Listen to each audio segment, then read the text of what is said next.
Okay, now we should be live, and this will be at a delay. Oh, I forgot to put my keyboard away again.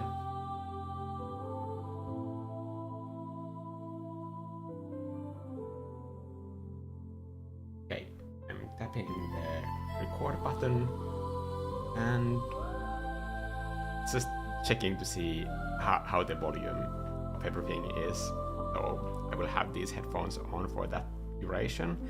If you want to grab a free palette, this is your opportunity. So I am gonna start slapping in these colors.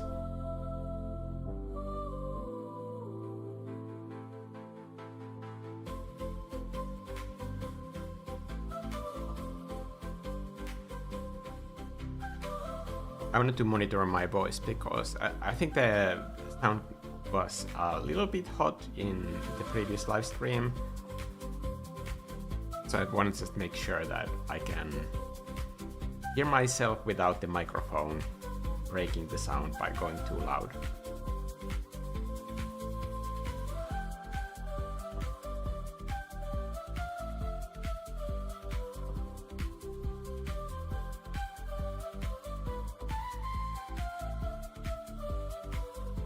I really like this already. Okay.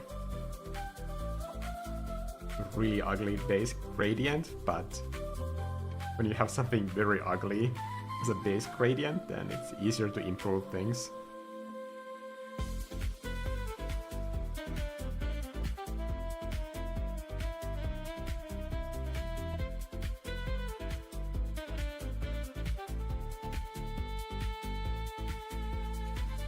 I think this could be a good opportunity to just talk more, so I can make sure that the sound is going low when I'm speaking. The ducking sometimes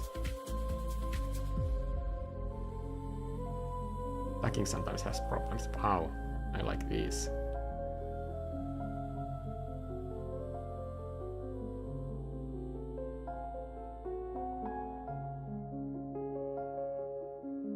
The music sounds a little loud. Okay, so I'm just gonna lower the music a little bit. Let's check if the filter compressor is on. Yes.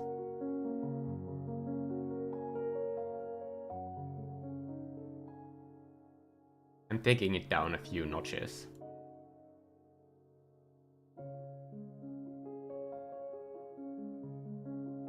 Okay, just let me know how it sounds.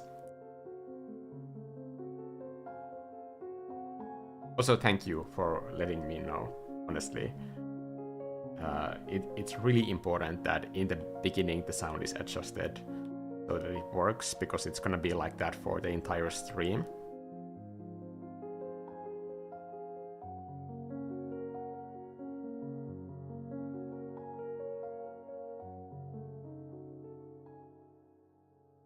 Just let me know if you want me to put the sound a little bit lower still.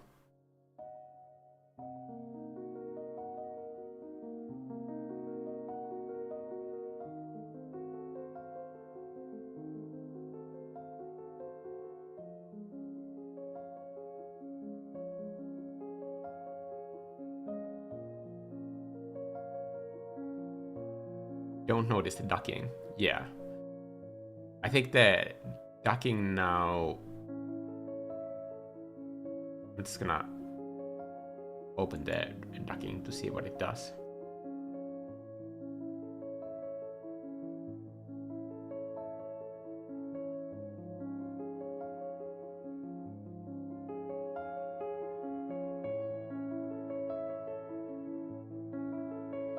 Where is my microphone? Microphone Scarlet? Okay.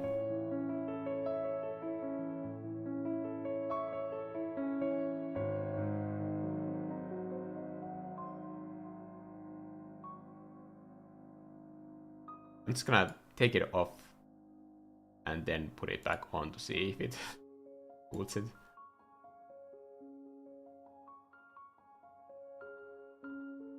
Okay, now is it working? I see that when I'm talking, like, it goes like below -50, the music.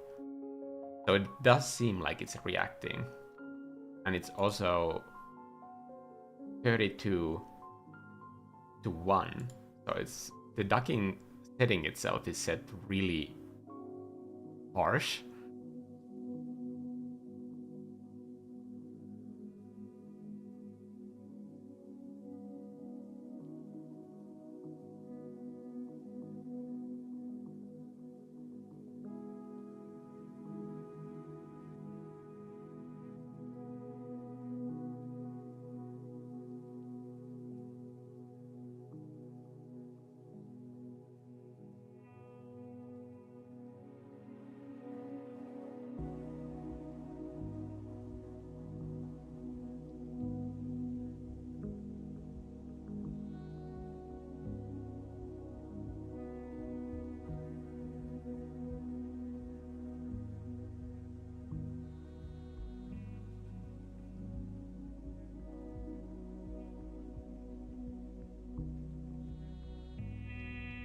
Hello.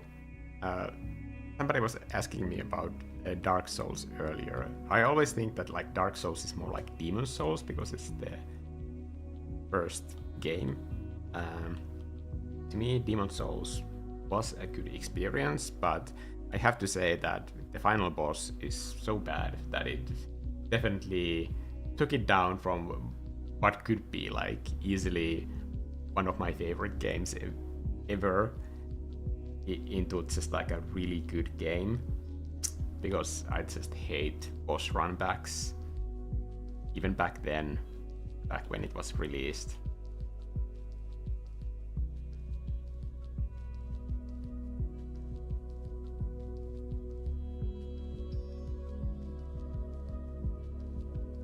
Boss runbacks, they're just not challenging, and I don't think that that's an interesting part of a game.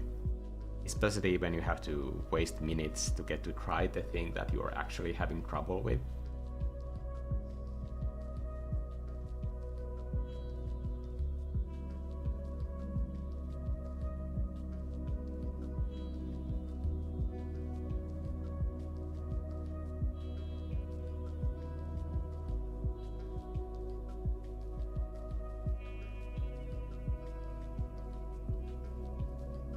That looks pretty nice and fluffy. The brush that I'm using for this entire stream will be Fresco from my AngryMikko OLS.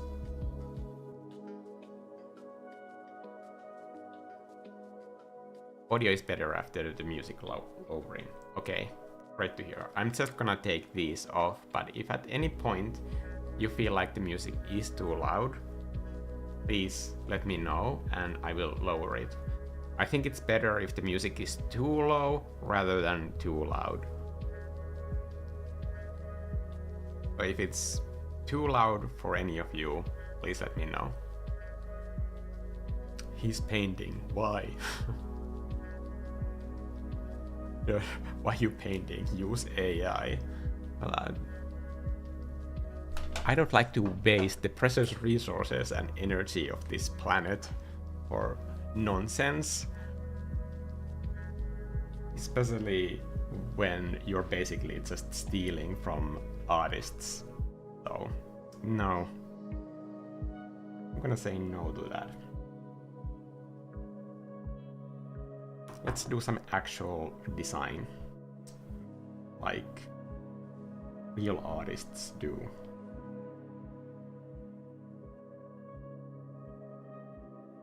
Maybe I should do some kind of perspective grid. Okay, that's enough of you.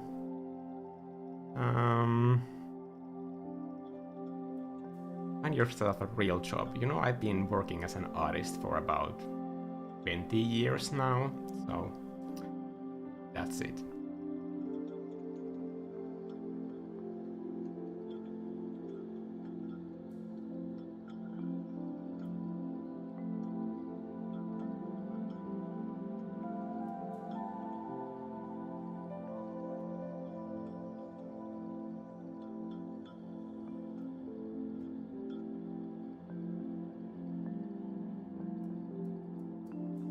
I think I'm gonna just start with finding some kind of a perspective grid and then use that to draw in some kind of like gaze lines.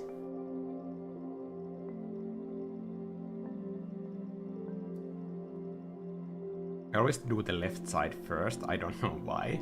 It's like literally based on nothing.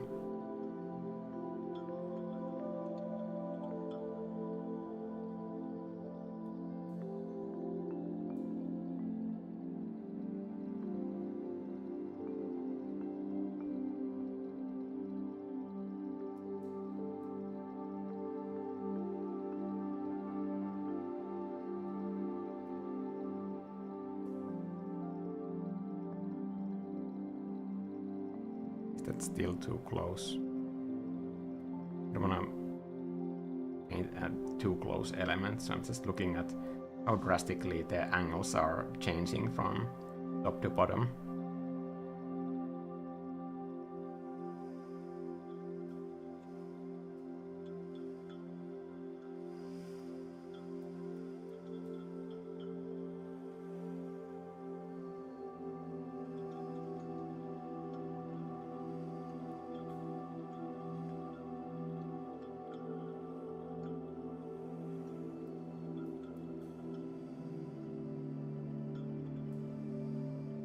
Is it horizontal? Sometimes if you like look very closely, you can follow the lines and then you will see if the horizon line is actually horizontal. That's the one good thing about having that grid. Same thing for these, is like you can just follow these grid lines that you see to make sure that your vanishing points are actually not tilting any elements in your scene.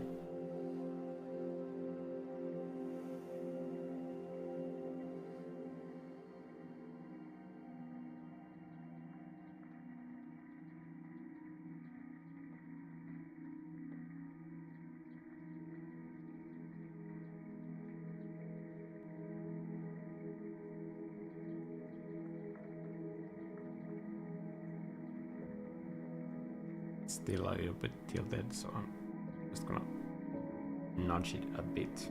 I think that's better.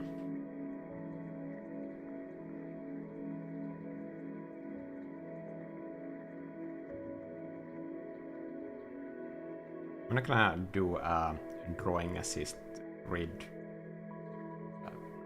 drawing assist sketching, because that limits the design. So I'm just gonna grab a color and go for an interesting silhouette first.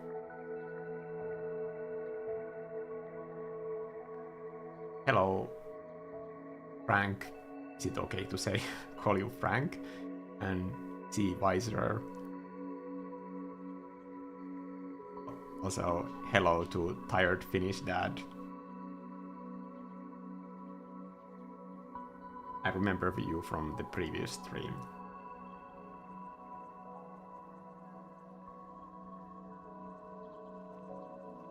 I'm just slapping in some shapes and then just trying to squint at the piece to find something that could be interesting.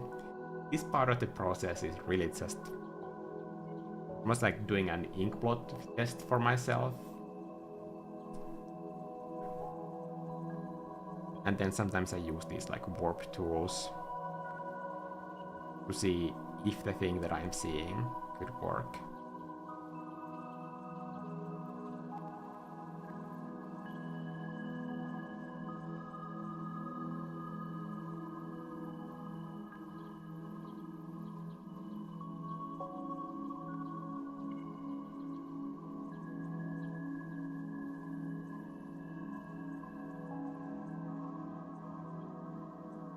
I think there's something. When you're looking for a silhouette, I think it's important that you don't go to the perspective assist tools like too early, because that can easily limit your like basically design process. which is one of the hardest skills to develop. And it doesn't really have anything to do with your technical drawing skills. It's just about creating shapes that are interesting.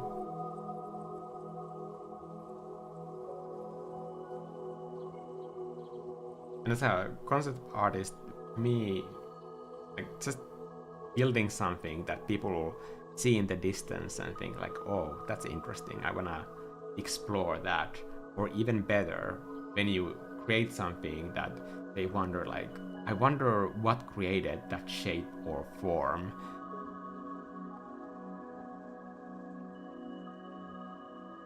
Something that has history, clearly.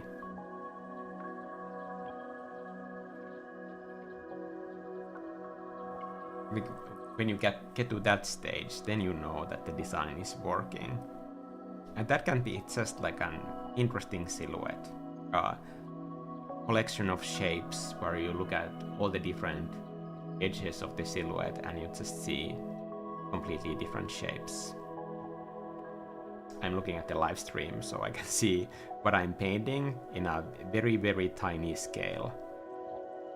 Almost like a thumbnail. But I'm keeping this painting on full screen so that you could like more easily see what I'm doing, because I don't think that would be that useful.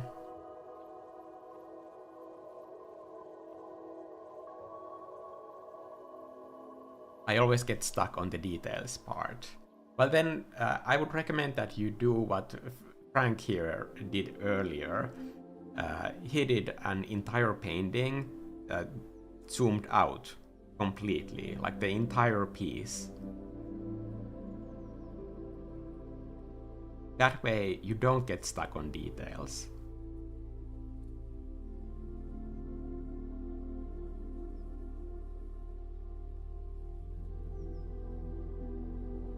I kind of like that there is no separate like big building part, that the tower is such like a huge factor in this. I'm gonna use some of those like green colors and maybe just find a place for them in the composition somehow.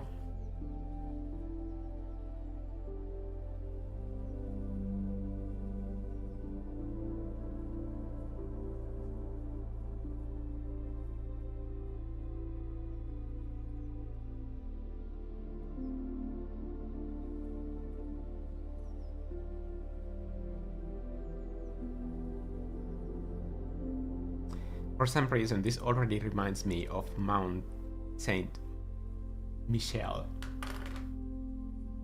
Is it bad form to Google stuff during a live stream?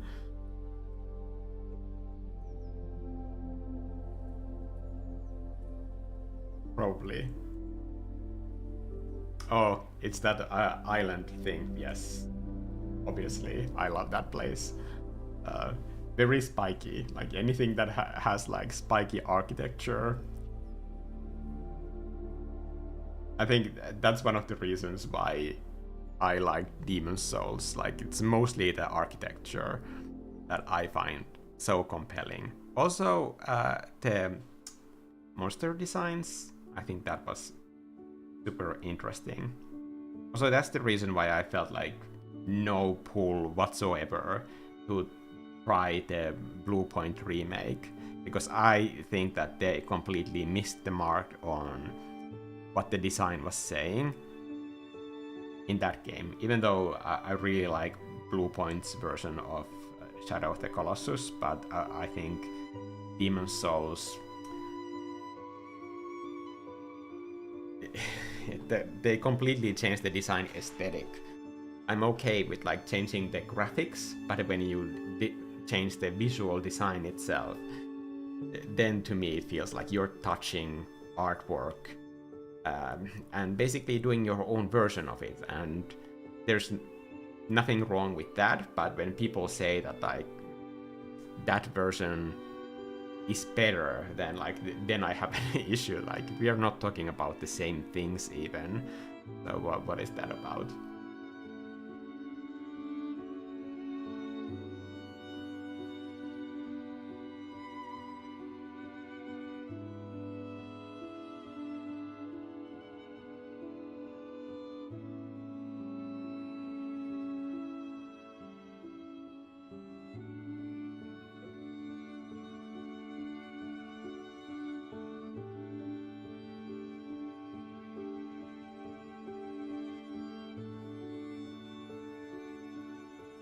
question. What's your opinion of latest 2 Zelda games then?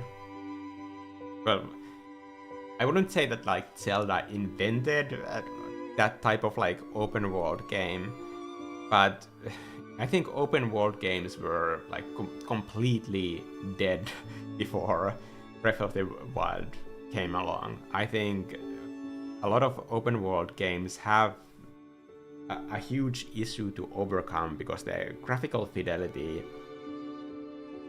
of characters and props has come such a long way.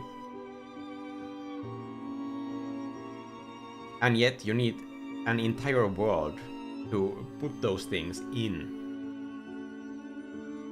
And that is like almost an impossible to task in the scale that games have. Like there has been this like huge like competition of like who can create the biggest, absolutely hugest open world. And it came to the point where there are now tools that you can have these world generation engines that you can generate realistic landscapes, but they're just not interesting places. Like, who cares if you have a whole entire planet to explore if there's nothing to find in there?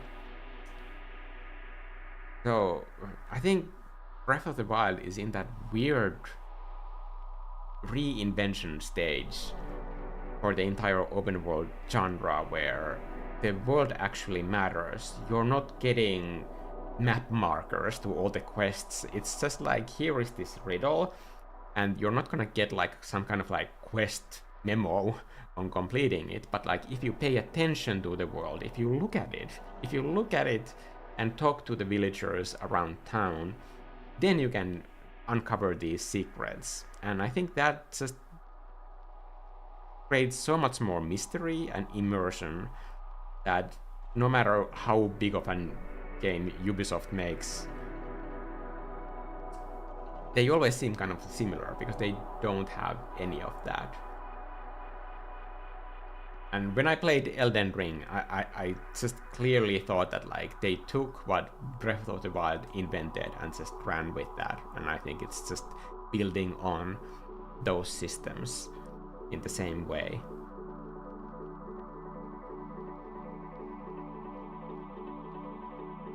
I see that there are a lot of questions in the chat. I'm going to need to like do a little bit of a design in this first part, so when I'm looking at the painting, please don't think that I'm ignoring you. But I have no idea what this is, so I do sometimes have to just look at this and figure that out. Otherwise, we would end this live stream with me having basically nothing to show for it.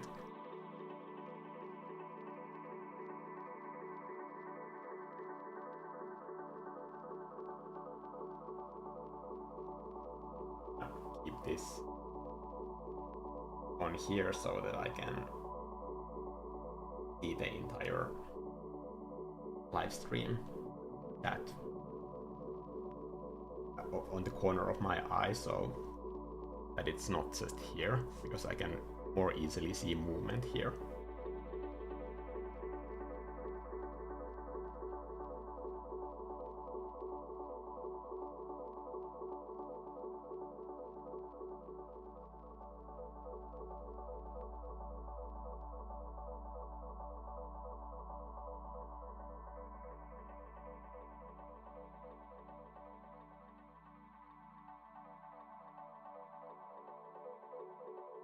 Trying to block in like masses of light,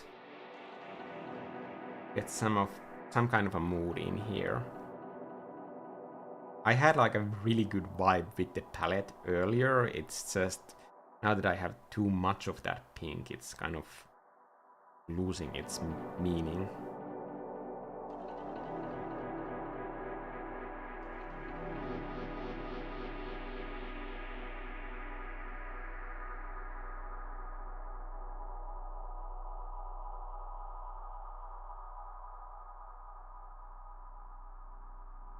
With this fresco brush, I really like the texture because it comes in whenever I'm pressing really lightly, but it's not preventing me from painting.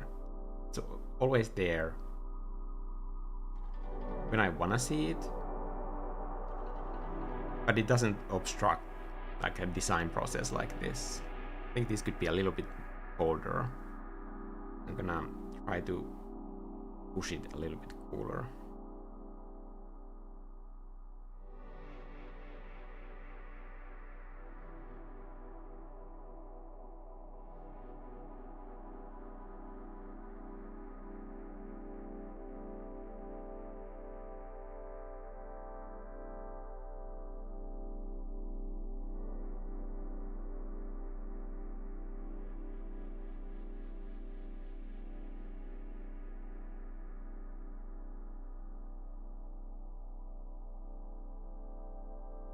Visual jazz session, yes.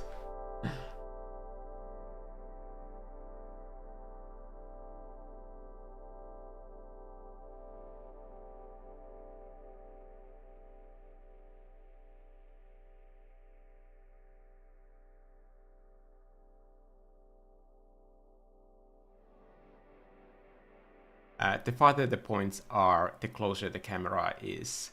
Actually,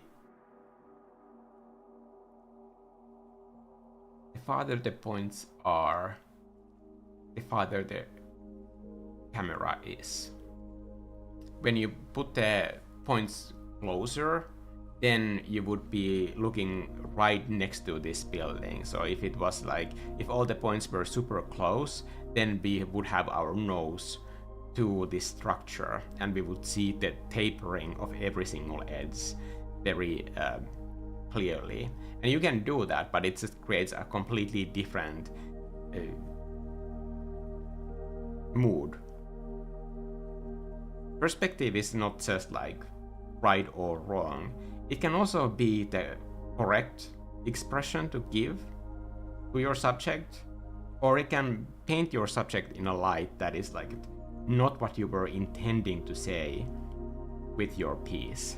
So for example, if you want your structure to look really intimidating, you might want to paint your subject very close to it, looking up and seeing that distortion of perspective, kind of towers creeping up so high that the characters can't even crane their heads back enough to see the tops of them. That's a completely different vibe than, for example, seeing this kind of a structure in the distance, and now you just have the option of going there basically if you want.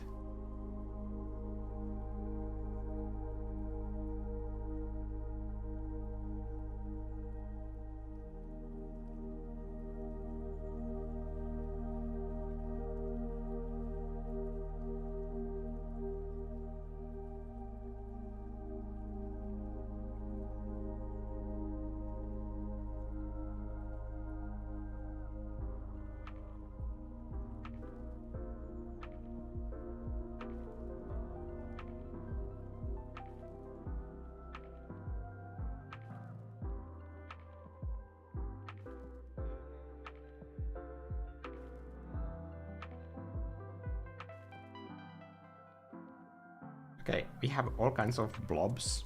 We still haven't zoomed in.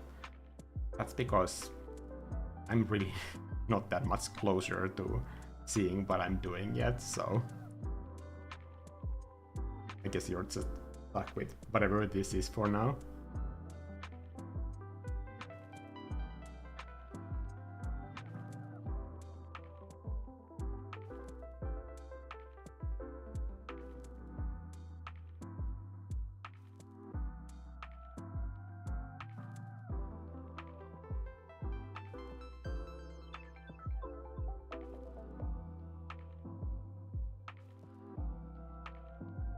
How deep down does it go? Does it go like all the way down? Maybe.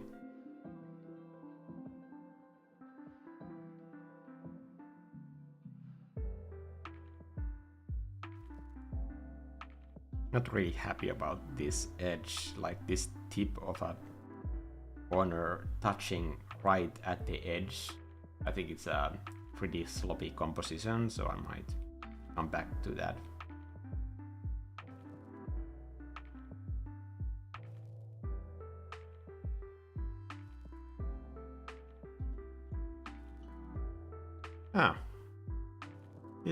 This could this could be interesting. Like, what if the entire thing is like built on this sort of like organic stone archway, like a tower house for maximum visibility. That could also have some story implications.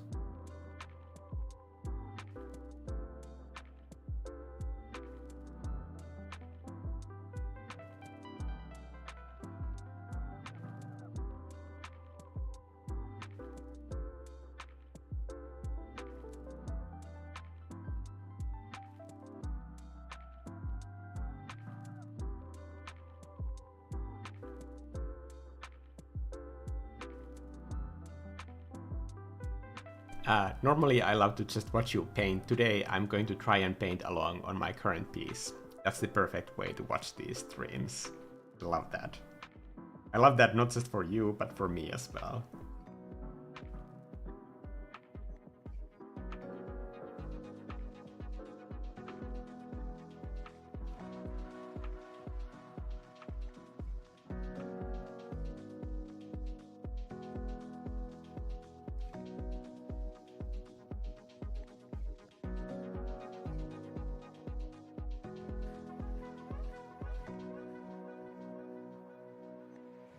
Maybe there could be a shadow part here.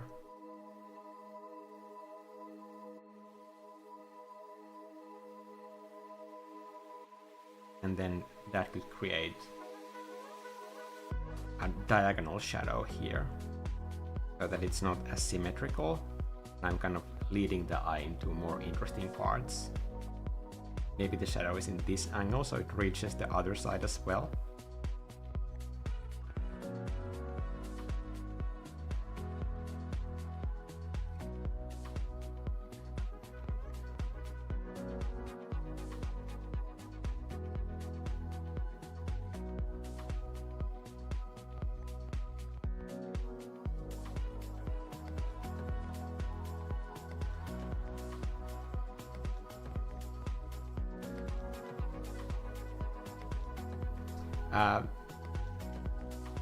Bob Samyas, oh my god, I can't read that name, sorry. How do you figure out what subject do you want to paint? How do you figure out what subject do you want to paint? Well, honestly, when I was mixing the colors for the palette, at that point, when I got the sky in place, I just thought that like, I want to create something still and quiet. I don't know what that is yet, but then obviously I knew that I want to have some greens when I got the green colors in that palette. And these are just basically like me doing the same combination of colors, but with different variations. So I thought that like maybe these could be used for some kind of like surface material changes. I don't know if I'm gonna end up using them, but like at that point, that's what I thought when I was making the palette.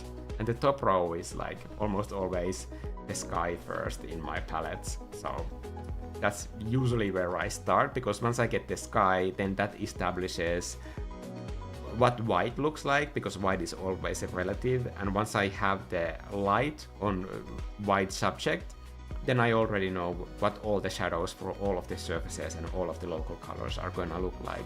So that allows me to kind of like close so many design doors already that it just creates a lot of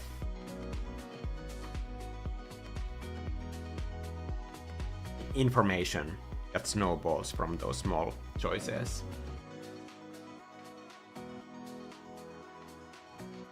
I think this hill could be like reaching a little bit further to the left.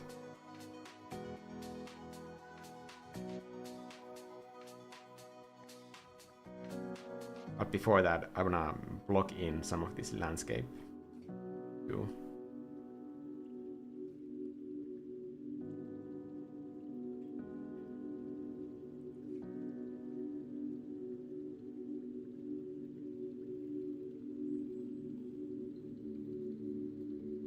when you're using the Fresco brush from my AngryMikko oil set, when you have the colors on the same layer, you can easily just mix them on the canvas.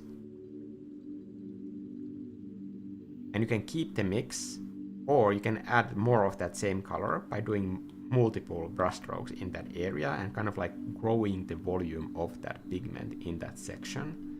So especially when you're doing distant elements, this can be an easy way to get those like very, very subtle hue shifts in the distance. But when you go into the color palette and try to kind of make those changes here, like this would be like way too big of a change, and sometimes it's better to mix the colors on your painting itself.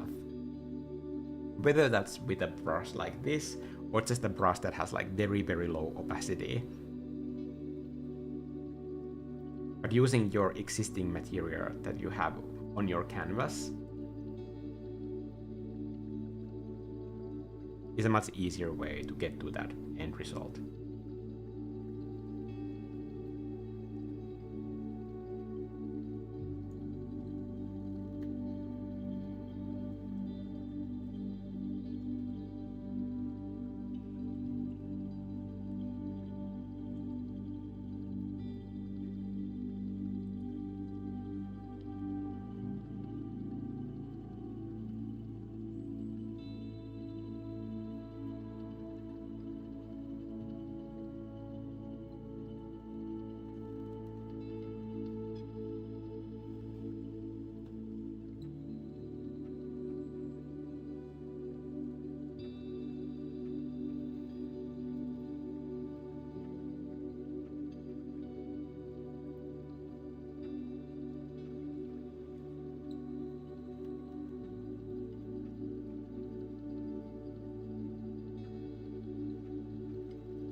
This is a very contrasty color to put in at this point, but I just need to make some decisions for the colors.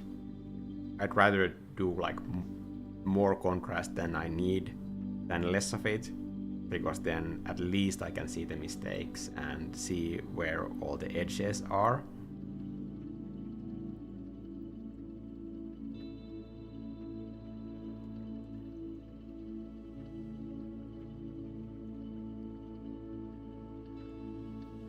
I like that more.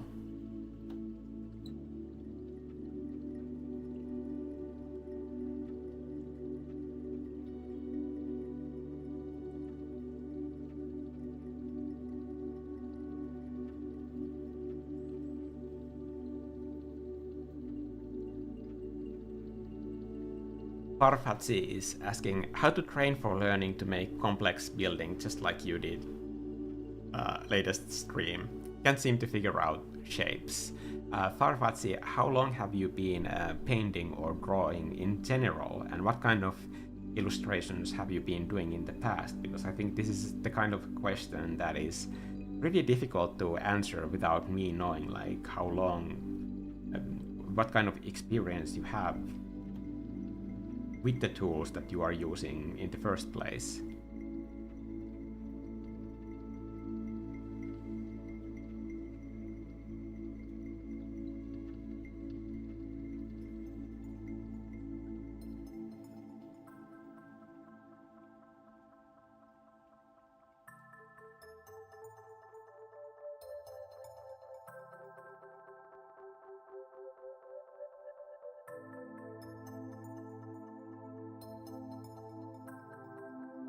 See, Visor is saying it was inspired by your last mountain piece you did. Not only did that piece inspire me to finish an old one, but it also got me working on a new one. That's really cool.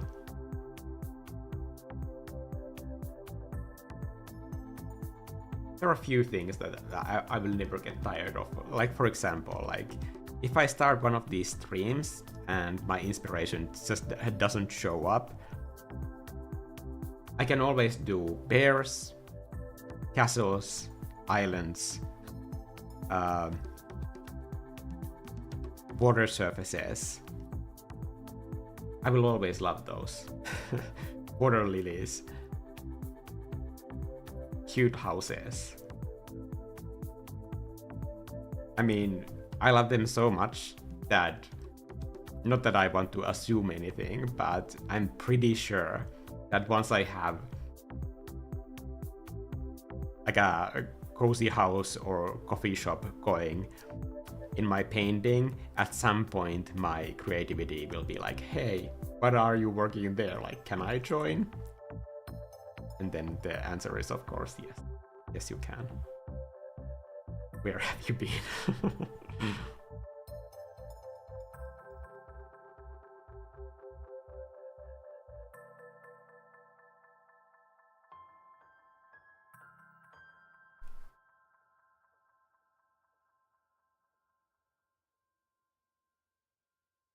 I'm gonna keep this as a selection, but I'm gonna fill the entire thing with the same color because I think that would be easier to do on a mask. This is one of those points where I actually have to think about what I'm doing. So I'm gonna color pick that color. Now this I'm going to fill with that same color, and then just select the pixels on that layer and apply them on a mask. And then not get rid of this, but maybe use it in a different way. So maybe I can change it into a little bit lighter version of itself. Slightly warmer. And then do a Gaussian blur.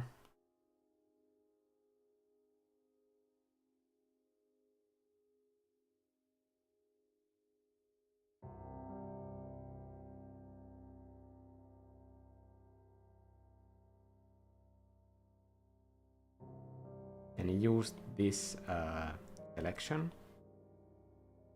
and do another mask for that.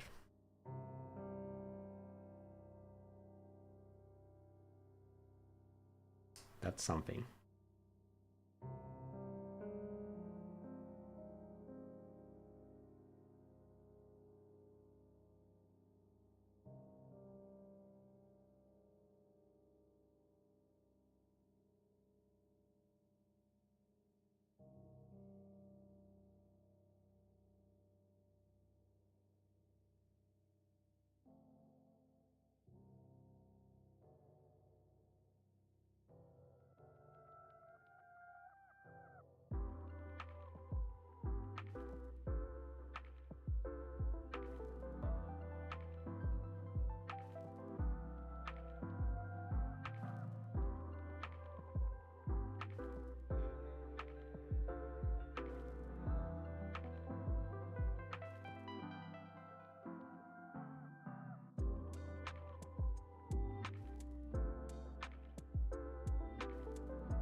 Odd question, but do you have any advice for painting backgrounds for comics? I'm always conflicted between drawing line art and no line art for the background. I've never done backgrounds or backgrounds for comics.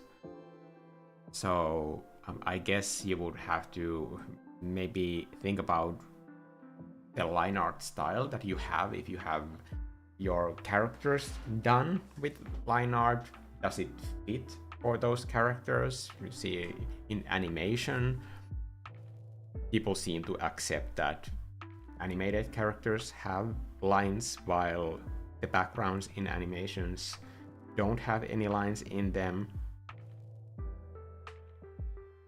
How big do you want that difference to be? Will it be jarring if there is a huge difference?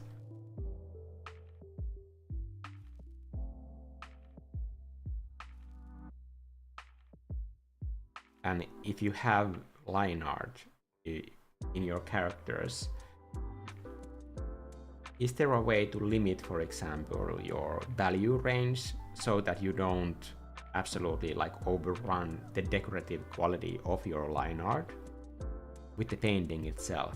Because one of those has to be more important. This is exactly why I don't do backgrounds, because my paintings would not work as backgrounds for anything. I am doing landscape paintings and the entire thing is here. Like, there's nothing that you can like add on top of this without my painting overpowering whatever it is that you put in here.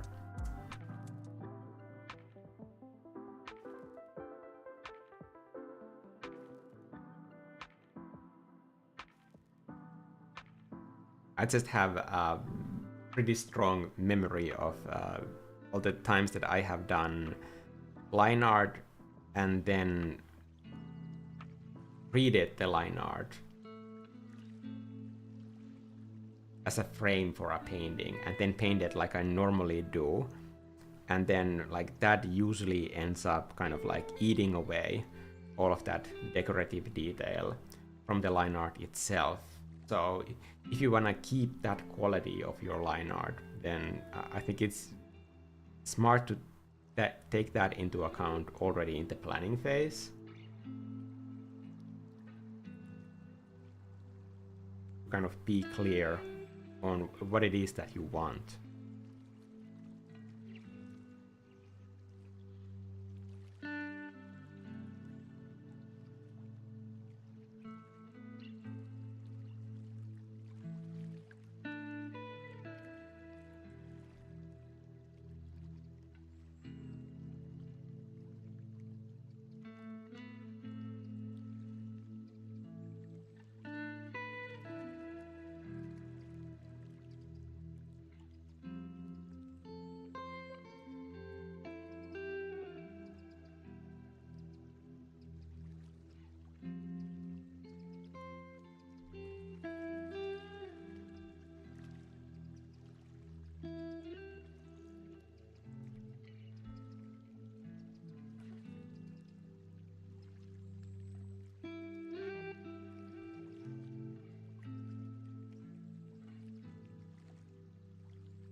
Sorry if I couldn't be more helpful for that.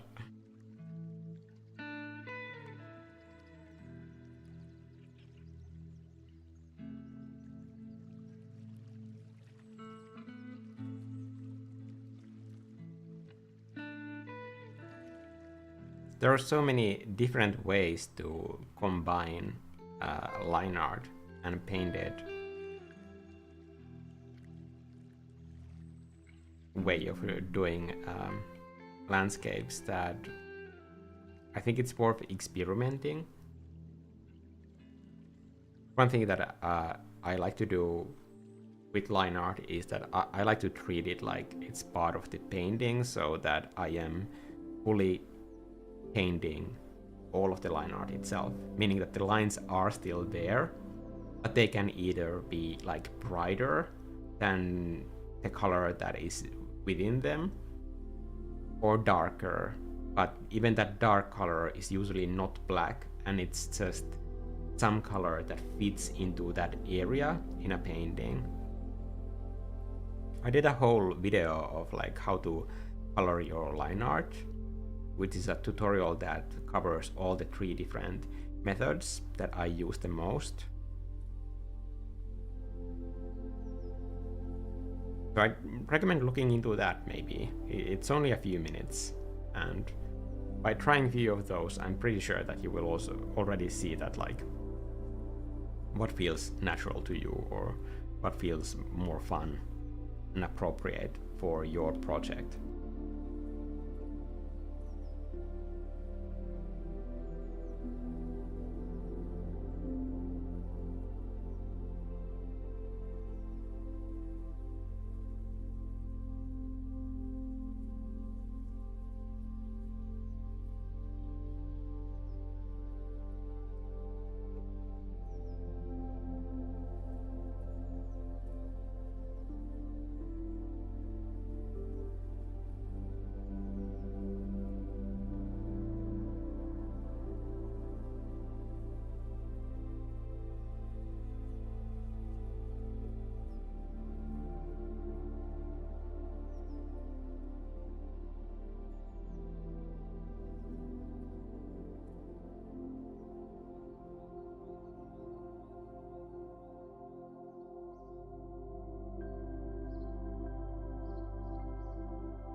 trying to look at these and now feel like what more could there be, because it feels a little bit empty at this stage.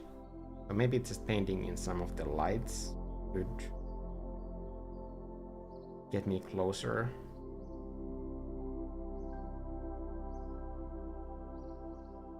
Having a few more answers.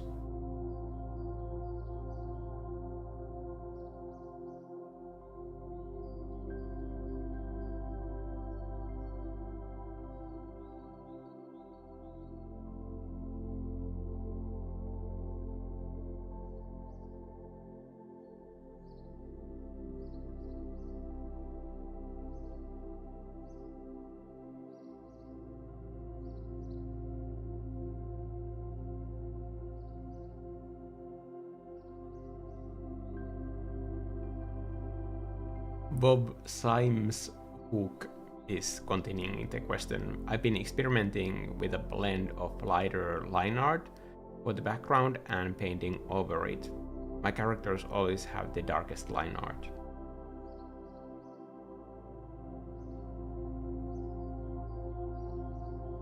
I think it's a good sign that you have such a system that it's easy to explain it with just basically one sentence.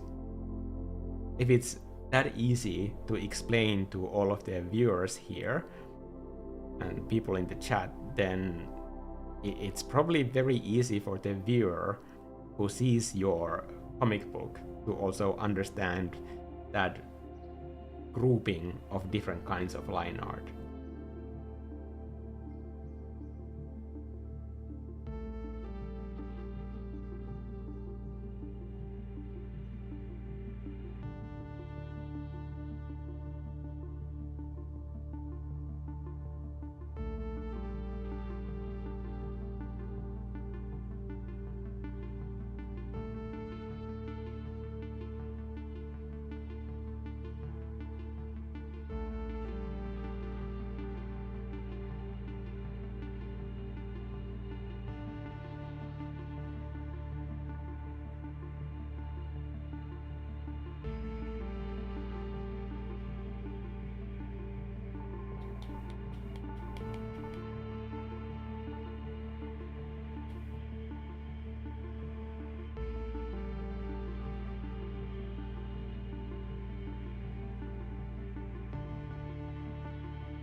I feel like this needs a dragon. There's definitely not gonna be a dragon in this. I can say that. Like, I don't know what else is gonna happen in this piece, but for 100% fact, I can tell you that there's not gonna be a dragon in here.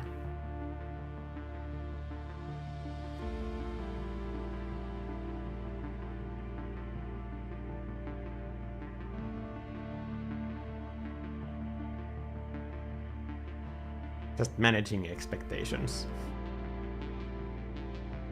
Thank you, C. Visor.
I'm trying to find a desaturated version of that, but it just looks so saturated because of the relative color that I'm going to lower the opacity of the entire layer.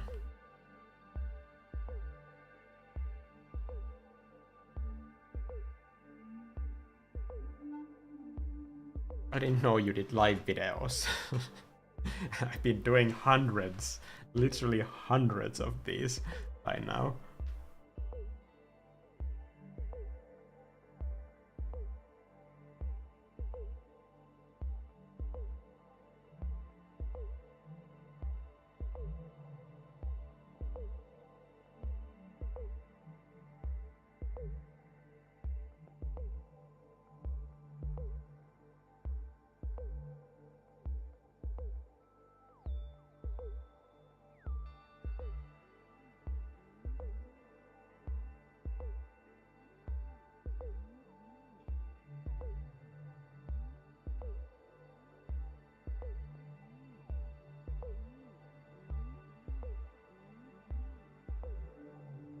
And I wish the iPad would come with a special texture for drawing on it, like pen displays. I definitely do not wish that. I hate those sort of like friction things, especially when they're permanent. Like, yeah. But you said drawing, so maybe I understand that. If you only like drawing, and that's what you mostly do on iPad, then I can understand why somebody would want that. But for painting, definitely, I do not want one. And I absolutely think that it would make painting more difficult, and it does. I have tried them.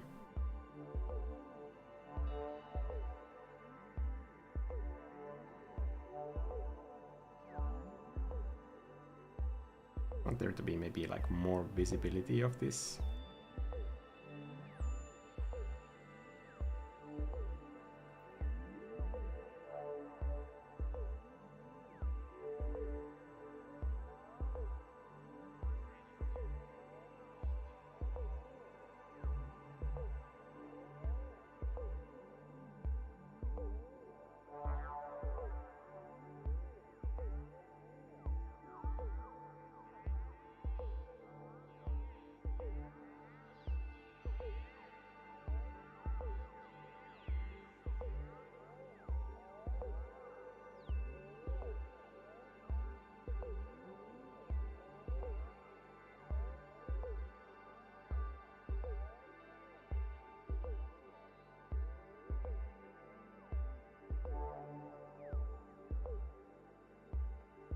Apologies for my name, I've had it for 10 years almost. Well, I'm not one to talk because people call me AngryMikko all the time. Like I'm some kind of a Japanese shrine maiden, which I still am pretty sure I'm not.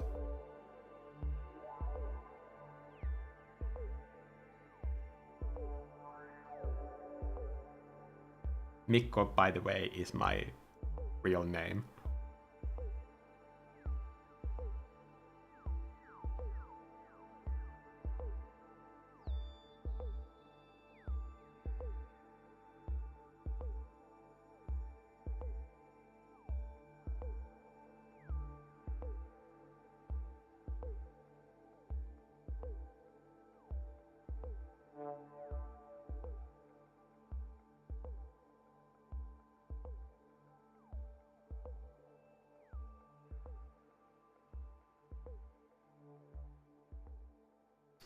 Dear Lord, it's so hot in here. I hope there's not too much like ambient noise coming from the window, but I need to open it. I'm just absolutely dying of a heat stroke in here. Why did I wear trousers for this live stream? Honestly, the hardest part about painting is wearing pants. But that's not enough to make a YouTube video about it. So that tutorial is probably not coming anytime soon.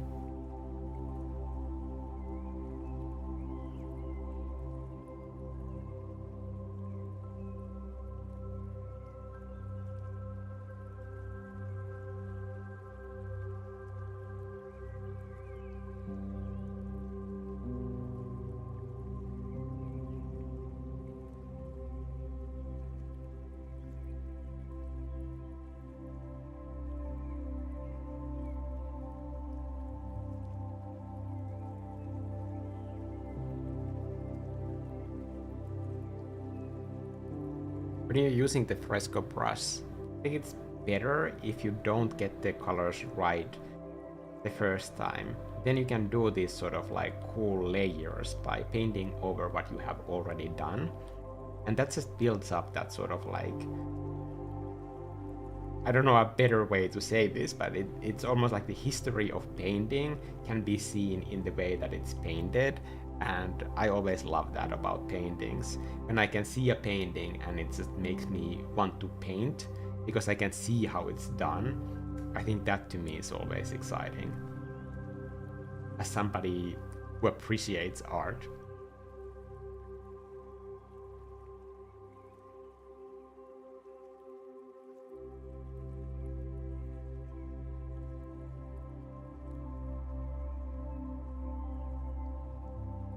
It just makes the entire thing feel somehow more tactile.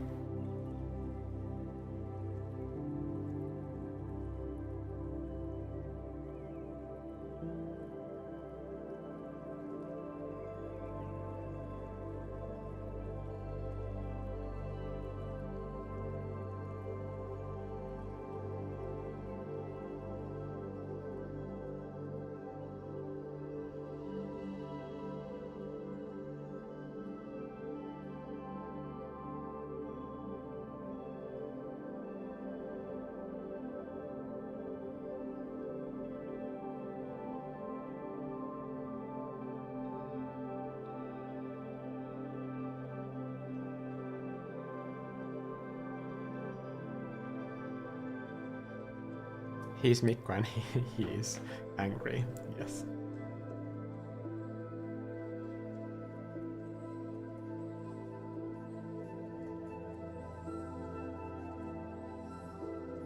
Maybe I should do something about those orange clouds. I also don't know what I have done about this depth camera, because I just feel like it's now zoomed in. I feel like when I watch the stream window, I can see that my face is so big and it just seems horrifying. I don't know how to zoom it out. There are no controls on it. I don't know what I have done, but I need to get that figured out. I just felt horrified when I started the stream. Like nobody should be like seeing my face this big. This close. It does not seem consensual. Dreaming.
Now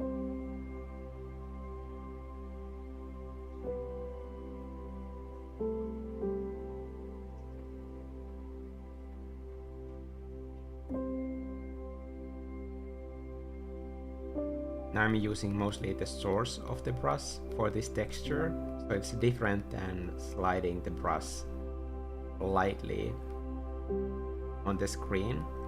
I'm just lightly tapping the screen and then letting go immediately.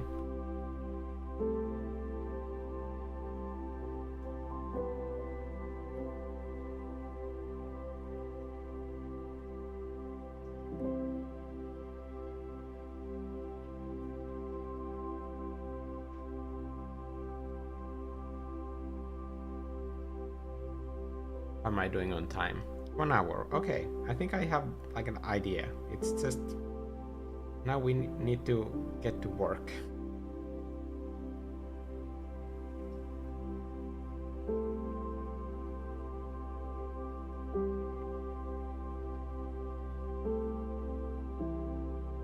There have been many streams that I have done that are at 1 hour point. I still have no idea what I'm doing, and I'm just basically pushing colors around.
Oh.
Just doing some cheap texture here.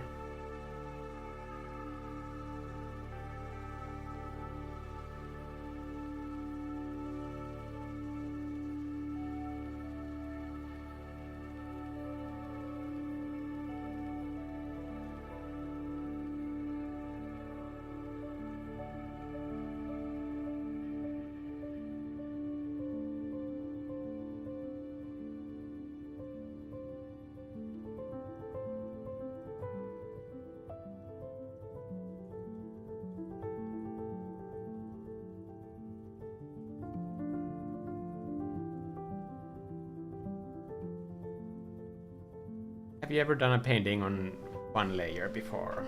Many times. Actually, I've done a whole video on this topic and tips for how you can do that in a non-painful way. So I recommend checking out that one layer video on this channel. It's free.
So many layers, yes.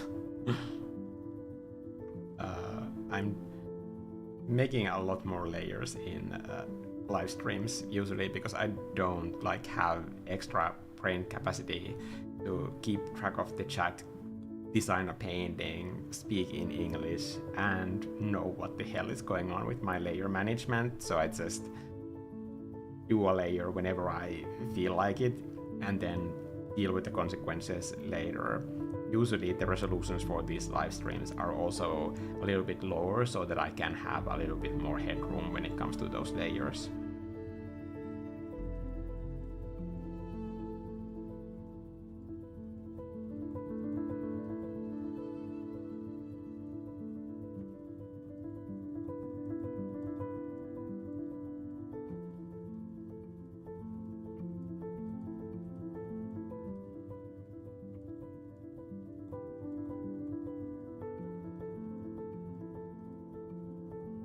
I want to do that other way around. I want to do that light part in here.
You can only see all the pores on your skin. Okay, okay. I think that's enough. I'm just gonna do this. That sounds better. Wait.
I want to create the kind of place that you see in the distance, that you could see it from far away, and then immediately have this urge of like going up there. And there are some game design, like composition techniques going on in here. I did this entire like lecture on my membership on designing game world spaces. And the visual design for those when it comes to affordances and such. That is permanently available in the membership library on this channel.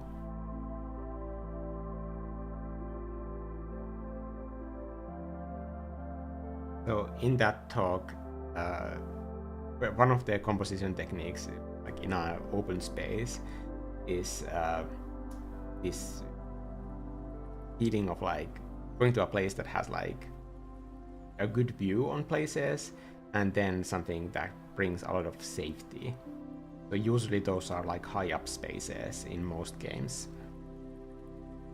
So I'm designing also the surrounding nature in a way that would compel a player in a place like this to go on this like highest tower for safety and such.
Panagos. I'm sorry, I have a really bad eyesight. Also, Mikko, thank you for all the great art tutorials. They've been huge help. Thank you. Thank you for the thank you. And so I also need to know you. Oh my god, I have no idea who that is.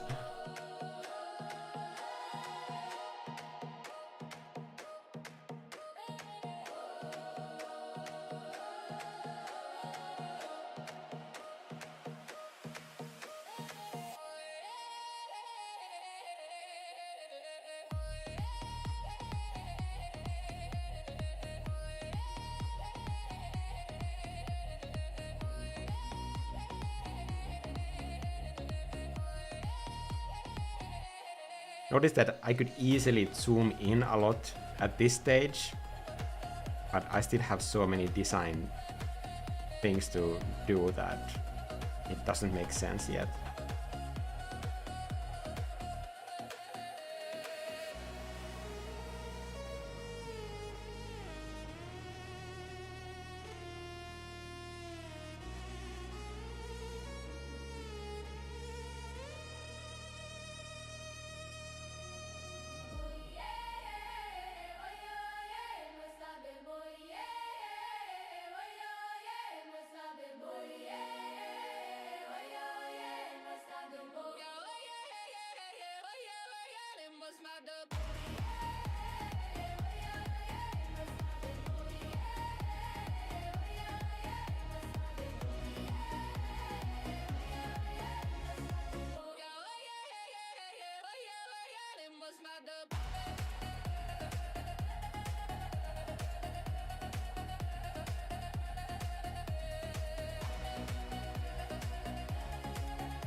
what are the best process or brush settings to use for mixing colors when painting? The ones I use, like the square painting brush, don't mix or blend well. Well, the entire point really for the AngryMikko oil brushes is that I can mix the colors on the canvas while I'm painting. But for that to happen, the colors need to be on the same layer. Otherwise, you can mix the colors, but they are not mixing amongst themselves. They are just mixing with opacity, where there is a difference in how you're mixing. So if you want to get that kind of like oil painting look, I'm just gonna grab two very distinct colors to demonstrate this. So for example, here is a very bright color. Now in color picking this, can you see this like very muddy color next to it? Now when I'm painting on the same layer, next to that other color, let's zoom in for this. Painting next to that other color, can you see that it's grabbing that color and mixing it? That's different to just mixing with opacity. And that way I can keep color picking and finding those in between hues.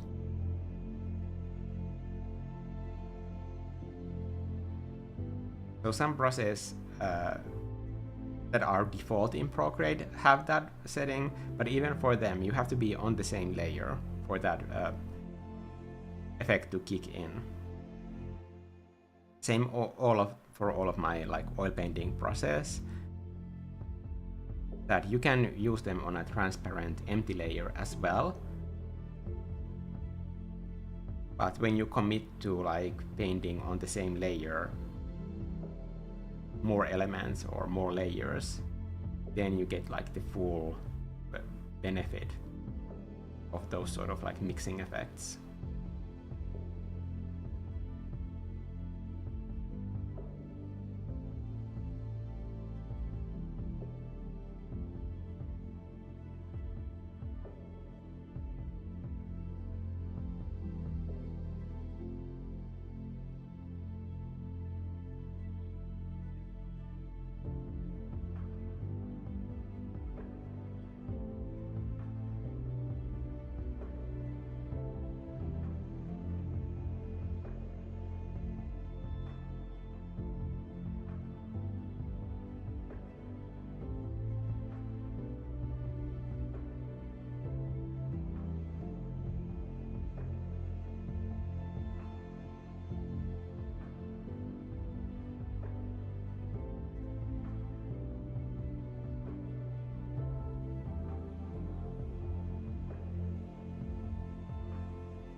I'm gonna try something crazy and then just do a huge area over here. Make that hole seem a little bit bigger part of the entire structure, because I feel like this is the most unique element of the entire landscape. So I'll just like double down how that looks.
For this, I'm doing snapping.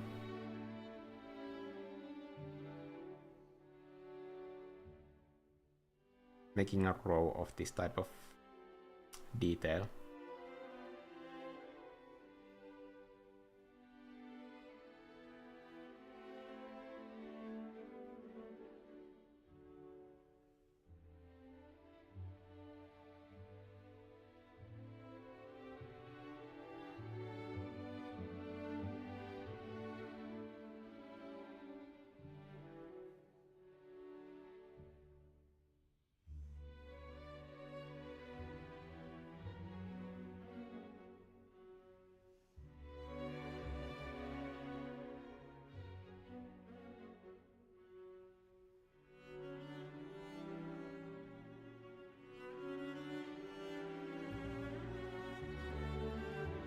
Now for this, I want to see the drawing guide itself.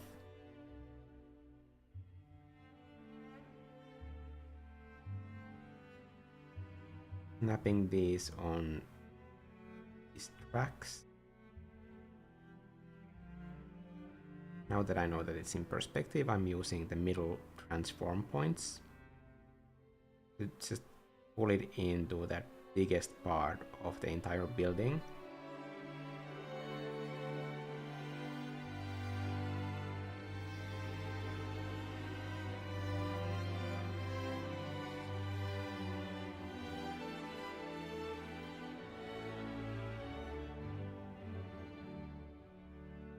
I'm gonna do something super cheap and just pull it all the way over here. It's not gonna be in perfect perspective, but it's close enough for what I need.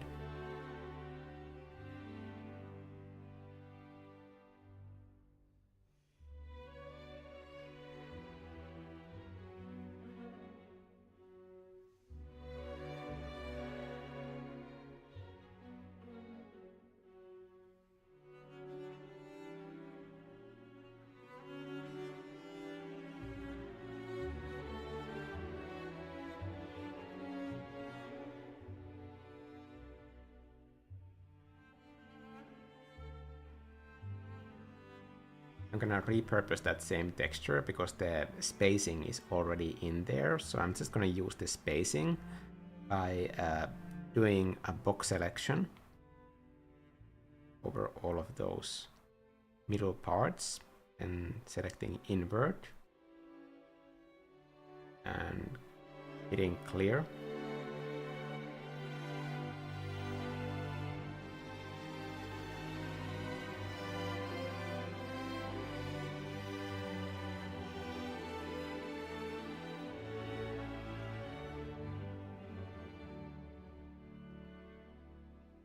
I'm saving them in case I want to use them later, so that's why I'm not getting rid of those layers. While I can still afford those layers, I'm gonna keep them.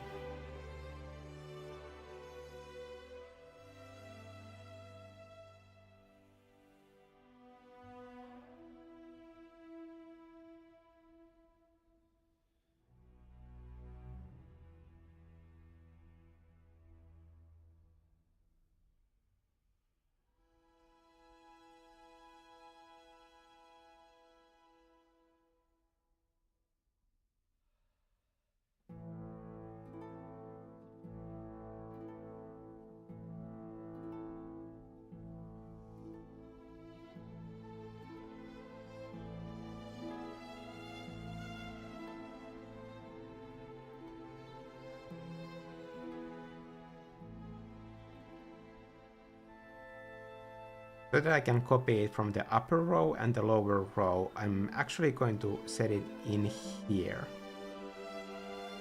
and then move it from here with these cheated instances. This is fake perspective. Now lower that a little bit. Start from the original. Right around here. Still take perspective, so I'm just gonna tweak it like so. And since I have that tower in there, might as well throw it in here as well.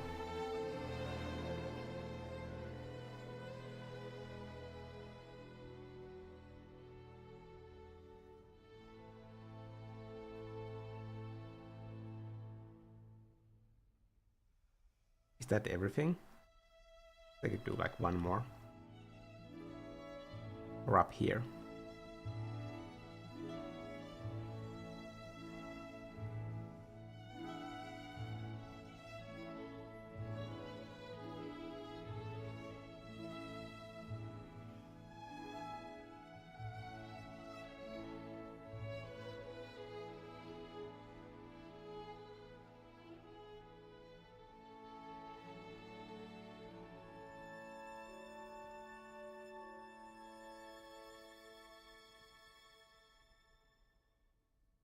And just merge everything.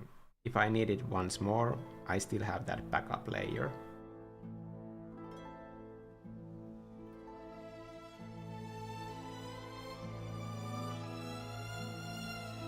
When you're painting in stuff with a mask, if you want to see what you're doing, you can do this sort of like guidance layer, maybe invert it so that you can see it better.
And we have a little bit of detail already.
Thank you, Cactus, for coming to this stream.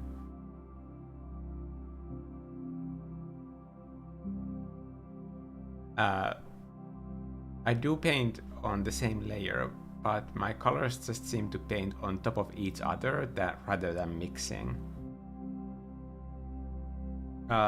It's worth also like checking your pressure curve, like when you go into preferences and then pressure and smoothing. This is my pressure curve. That means that I don't have to press super hard to get the maximum pressure, and I can press really lightly to gain access to all of the blending features of any process. But for some people, like if you press super hard by default, then it might mean that you first need to teach your hand to let go of that death grip first. And it's very, very common that people have that. A lot of people press super hard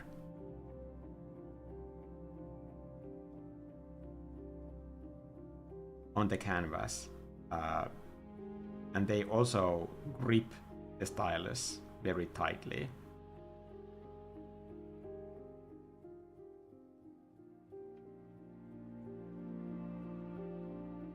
That's a very common problem to have.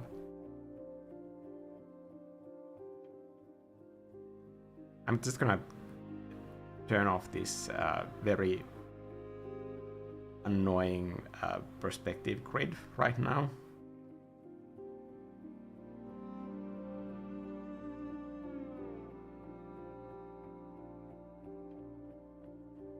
I just need to see the painting and what I'm doing so that it's not in the way.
Tired Finnish dad is saying, finally kids are in bed, now I can focus and create or sleep.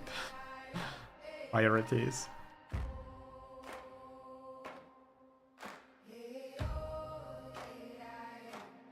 I have to say that when I'm painting, I forget like pretty much my entire like hierarchy of normal needs, that I can end up after the stream realizing that I haven't drank water in 5 hours and I need to eat because I missed my dinner, and just feel like a complete like shell of a human being after. But especially when I'm painting in these streams, I guess there's like a certain level of adrenaline like trying to create something presentable while people are watching. As much as I love you, I do have to admit that like there's like some part of me always that is probably always going to like want to impress you in some way, even though that's not like a super healthy attitude to have towards creative work. So I feel like I'm a little bit more on than normally when I'm painting here.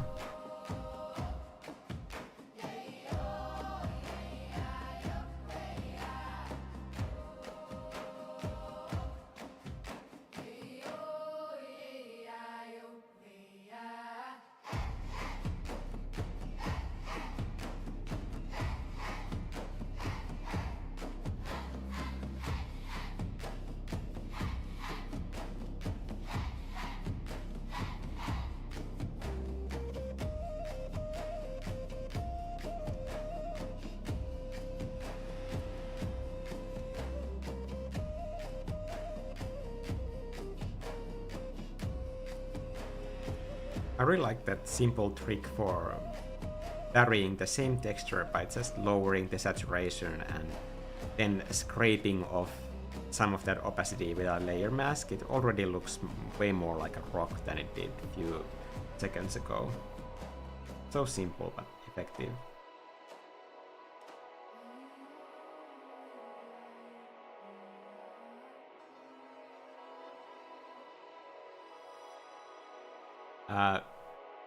Finnish Dad is saying, do you keep your iPad flat on the table or are you just using some sort of a support? I have been designing a DIY portable iPad painting stand for myself to help with lower back stuff. Yes, definitely do that. Or just like, if I wasn't doing videos, I would be on my couch rolled up into a full Samus Aran ball and painting that way like I did before starting this YouTube channel. I absolutely do not recommend recording this way. The only way that reason why I'm recording so that the iPad is flat on the table and not on some kind of a stand is because otherwise you would see my face in the reflection of the screen glass. And I don't want to put anyone through that experience of like seeing my face in all of my videos. So while I'm doing this, I have a top-down camera, and if it was angled towards my face, obviously my face would be lit up, and it would be visible on the glass. The only way to avoid that would be for me to do like a full ski mask.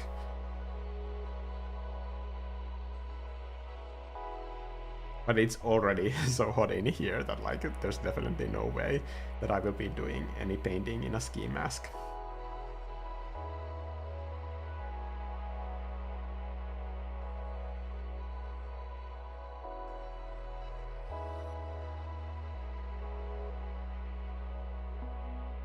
I'm gonna try and do some kind of like a reflected light inside that stone arch. Not sure if I like this anymore.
But if you're painting on a table, please stop.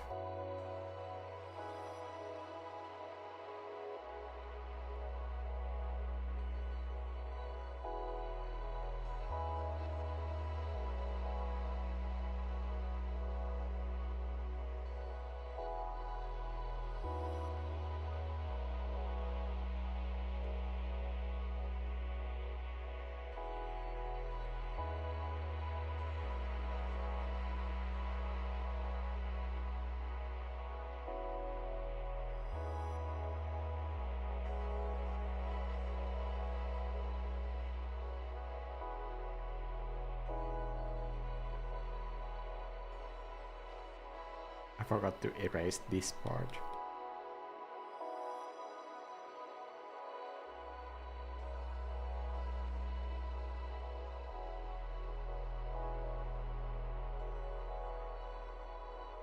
I was saying that I need to do reflected light, so I'm gonna do reflected light right now before I forget it again.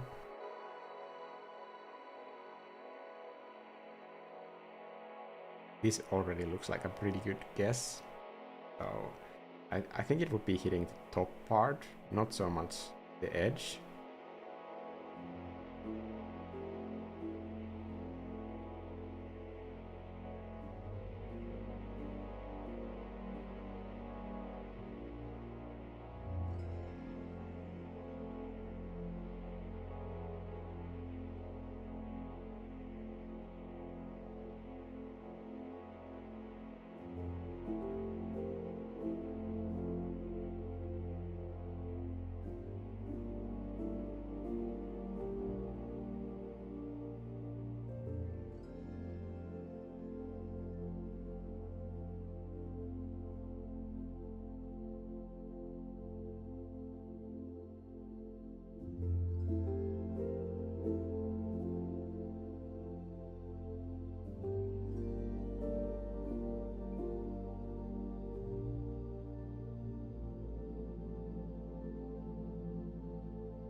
I think it's time to do some like just completely random green squares. I think every painting should have few. Maybe a green square like this. A smaller one. One of those. Let's grab a few colors here.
How many other painting apps did you try before settling on Procreate? Well, I had been doing like professionally concept art for video games in Photoshop for 10 years before trying Procreate for the first time.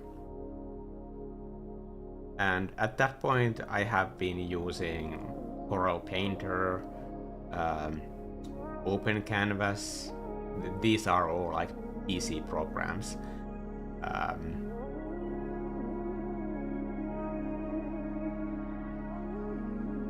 Alchemy is the only one that I can say is a different kind of program.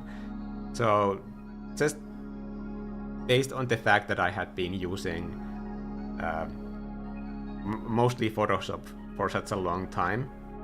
Photoshop is not a painting application. I don't recommend it for painting.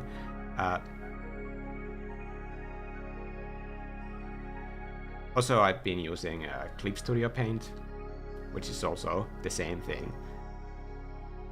So through all that, I just like came to realize that like every painting application is the same. And when I used Procreate on my phone in some meetings, and then I opened the application on iPad for the first time, it was really easy because it's basically like all the applications are the same. You don't need to keep relearning them once you learn one. For painting, you pretty much need like few very basic things.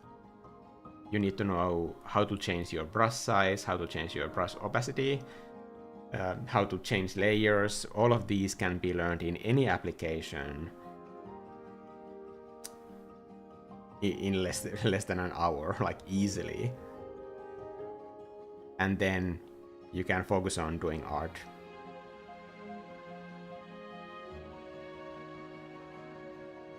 Which is the important thing. The applications themselves, like, they don't paint for you, and they are all the same.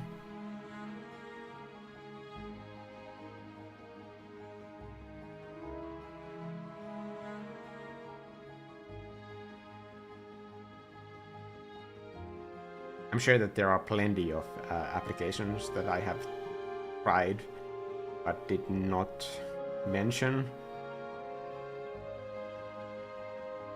Like Art Rage is a cool one. I don't know if that still exists. I think they also ended up making some kind of an iPad version for that.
You can have art rage in any painting app, even in physical media. Yes. I know that this is kind of the theme of this entire live stream, but I also just published a video on that as well. But the best part about that video is that, which is only a few minutes, you can go and check it out and then come back here. I promise I will still be painting. The coolest part about that video that I just published is that if you have an art rage in the middle of a painting, science has actually like discovered how you can stop that and get back to painting. If you have seen that video, it's kind of what I'm doing right now. I can't flee from the painting, but this is kind of fleeing.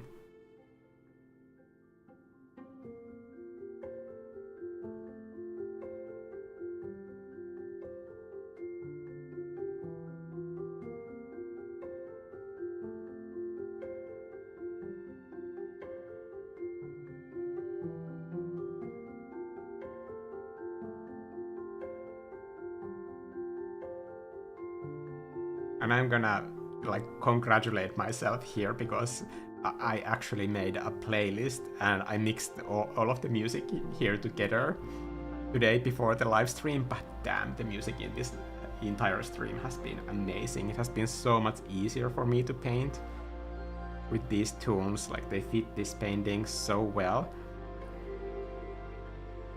And I can just like see the mood coming in when I'm listening to this music.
What made you choose the word angry in your name, AngryMikko?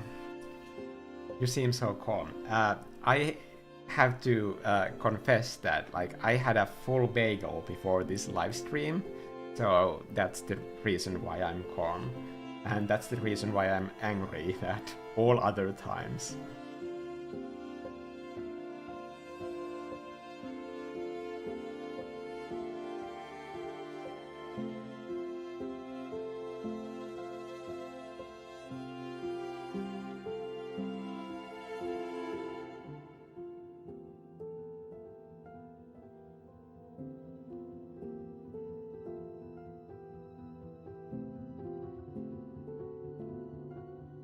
I'm starting to feel the mood of the piece, and it's so satisfying. I'm really happy.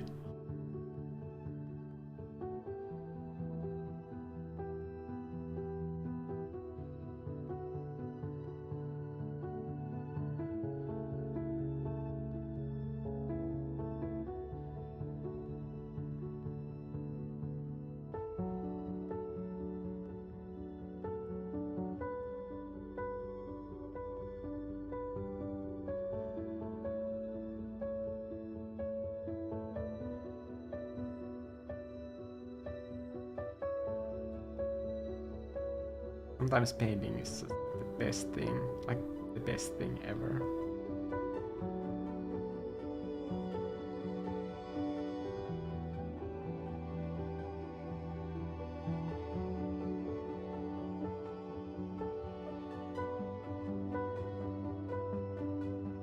I'm so glad you're here seeing this.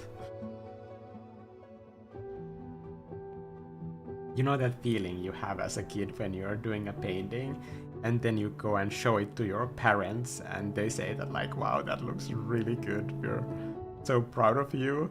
You kind of like never grow out of that phase. Whenever like you are working with creativity and it kind of gives you something special, it almost feels selfish to keep it to yourself. So it's not really that like you want your own skills to be praised, but you just feel so privileged and lucky to be able to get to work with that idea because it came to you. And you just feel so happy when the painting gets like any eyeballs, really.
No, thank you, Bauza.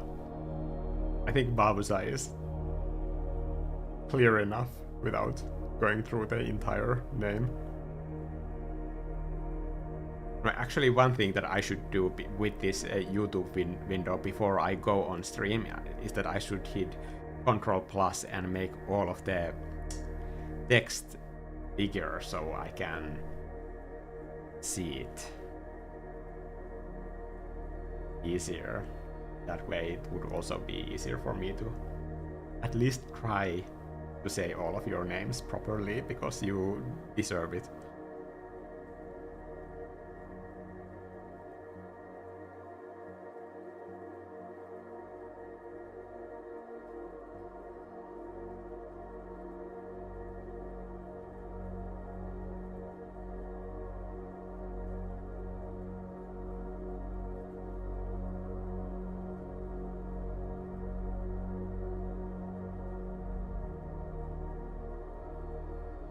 Amazing landscape. Will this be forever available to non-members too? Yes. All of the AngryMikko oil brush live streams will be free forever. I just want this to also be a resource to everybody who buys the oil painting process to like have an idea of like how to work with them. So for that reason, I often like mention like specific techniques. I think Fresco brush honestly is a really easy brush. Like even though it has that sort of like gritty texture, I mean, when you let go, you can see that texture in here. But when you want it, it can be a very low character, like very easy to paint brush as well. So once you learn to kind of like get that in your muscle memory, like where the point where it breaks into that texture is, after that it's honestly super easy to use.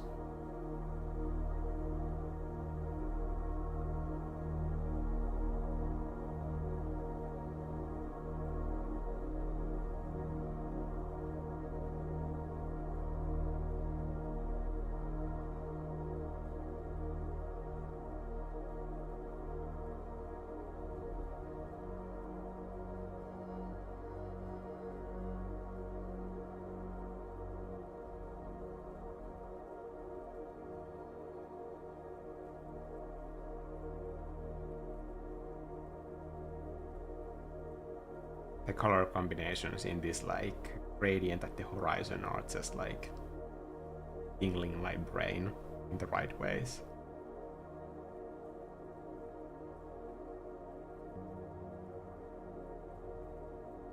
It's doing that thing where there are like sneaky variations in hue and then your eye is just like, I can't quite see that something is happening here, but then the color is kind of like bouncing your gaze back and forth between the two, and to me that is just like almost like a physical reaction to how much I love that.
you know it's turning out good when you wanna be inside and explore the far sites. Yeah. I know I read that completely wrong, but that sounds like what I'm aiming for here. Explorability.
Hello, if I could ask, I am a new digital artist using Procreate and hopefully moving to my PC using Photoshop or Clip Studio, but my main confusion right now is pixel canvas size. Don't move to Photoshop. That's absolutely insane. Why would you do that?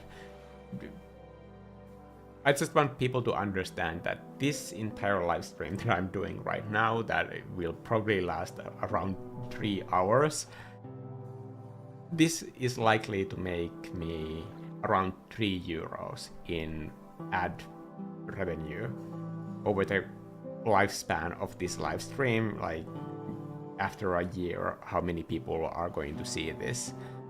Photoshop for 1 month, that's an application that I pay over 80 euros every single month. for Adobe products. And I absolutely don't think that Photoshop is a painting application. It's not suitable for it. It's not meant for it. And if,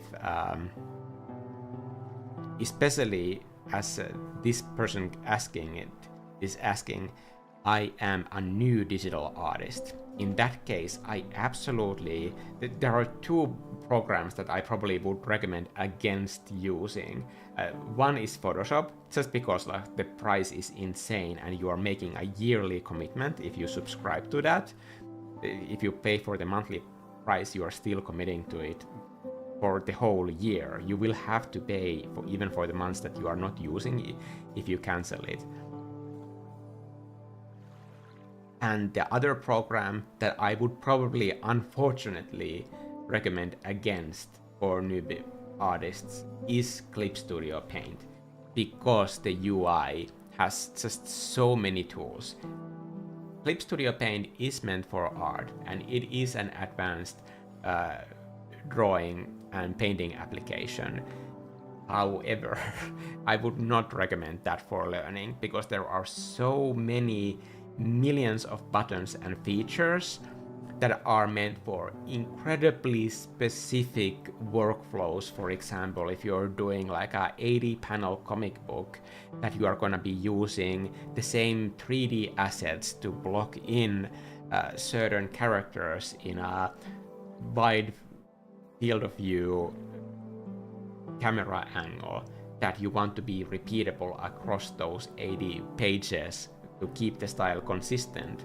All of those features have their own unique buttons, and they are going to be there when you learn it, and there's not gonna be like any simple way to understand like these are the buttons that don't mean anything and this is the one that I definitely shouldn't press because it will disable some functions.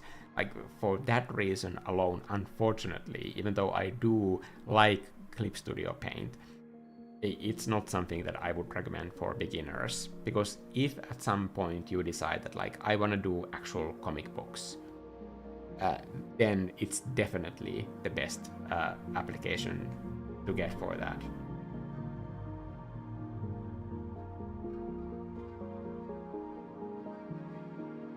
There are plenty of like completely free applications as well that you can use those skills in any app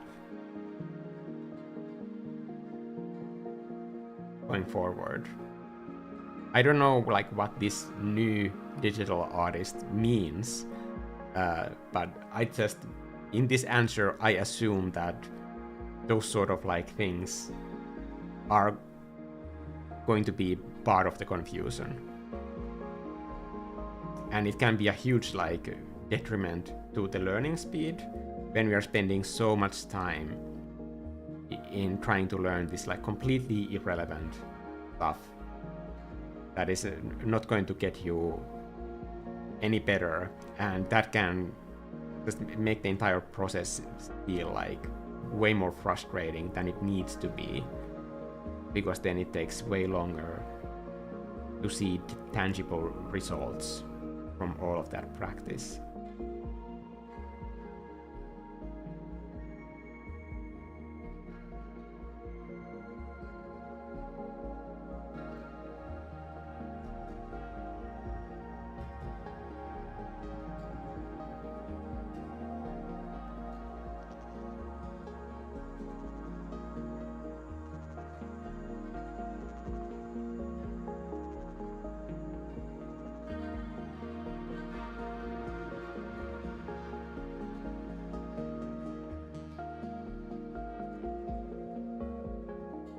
I want to know why professionals and industry don't consider Procreate as a Photoshop. What do you think about that?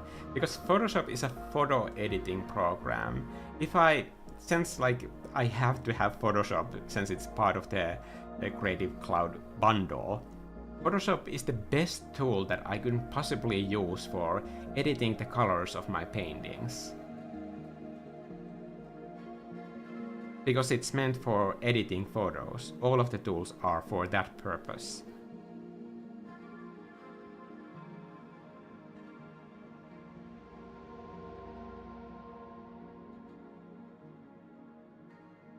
So they are two completely different applications. I've answered few questions on this channel in the past month about just applying for different jobs that say that they require Photoshop. This requirement is usually just completely non-existent. Companies don't care what application you use. So if that's Clip Studio Paint, if that's some kind of free program that you are using, if it's Blender, companies don't really care. They care about the end result, what you can deliver. And it's worth also remembering that the people who write those job postings, job listings, they don't know what they are writing most of the time. For example, a concept artist won't be doing a job listing for new concept artist positions. That's just some person in HR that is doing their best guesstimation of what is needed for that position. And when you show up and you have no idea how Photoshop works, not that difficult to begin with, to learn if you absolutely need it for some function in the job. But if you show up with Clip Studio Paint skills and you are great with that, producing the kind of work that they need, then that's more than enough.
I think it would. HDrawLab is saying, I think it would be better if Procreate was also available on desktop version. What perception about that? I think there are painting applications that are available for the desktop that are meant for buttons and having the bigger screen resolution and probably like dual screen use. All of those functions are better on user interfaces that are designed for easy interfaces, basically, which are not touch interfaces. Procreate has been designed from ground up for touch interface. So having it on PC would mean that it would have to be just like completely redesigned.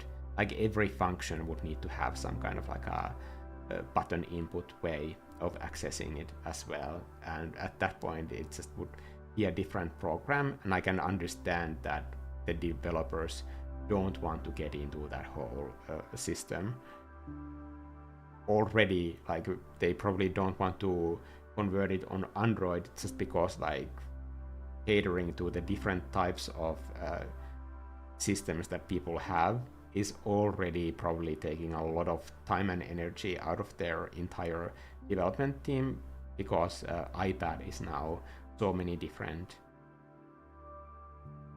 microchips and even screen resolutions.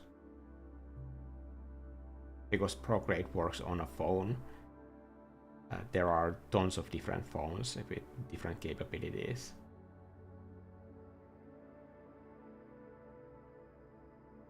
Even just in Apple ecosystem.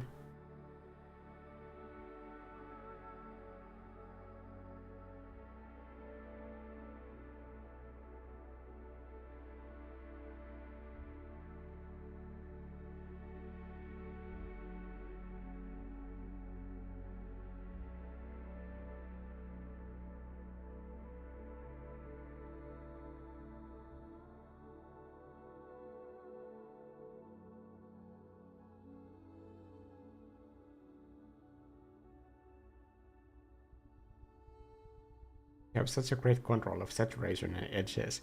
Honestly, it's the preparation that I did before this live stream even started, when I created this palette that everybody can screenshot right now. When I'm creating my palette, I make sure that I am not hitting the edges of this cube. So most of the colors are in here, and that is for that editing room that I was talking about earlier. When I go into the color editing mode, then I have enough range to push those colors. If we go into curves, that's just this layer. Let's do copy canvas.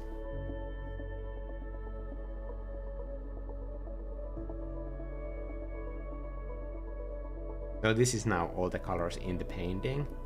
If I go into curves, and then you can see the histogram on the bottom, there you can see that I am close to the edge when it comes to reds, but most of the colors are happening here in this range over here. If we just look at the histogram, and we have tons of editing room in the shadows, so entire range over here. Like this is how long I have to go before I crush anything to black. So all of this range I can still use to deepen the shadows. And same for light. I have quite a bit of like editing room when it comes to light, and I can use that for like fancy glows, because that's what I like.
I can already imagine the inside of the castle. Silvinka is saying, tapestry on the walls, white and black flies on the floor.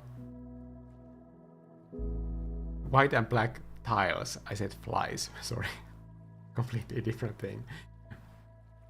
White and black tiles on the floor, fireplaces in every room, big 4 poster beds with lots of cushions. That sounds lovely.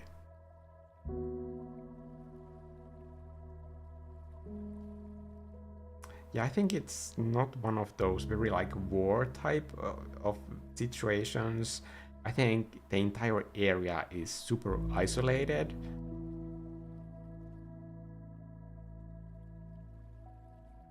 So it's a castle built mostly on wealth instead of protection from attackers.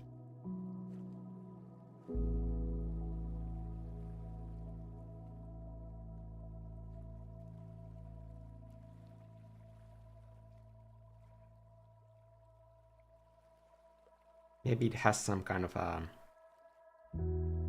important function in the society. Maybe this is where something very important happens.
It's more like a summer retreat kind of place in my mind, or remote working place or office.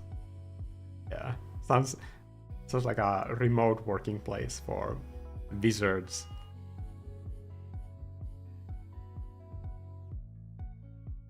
For defense purposes, all they really care about is that they need to see the enemies approaching, and the tower is already built so high up that it's very easy for them.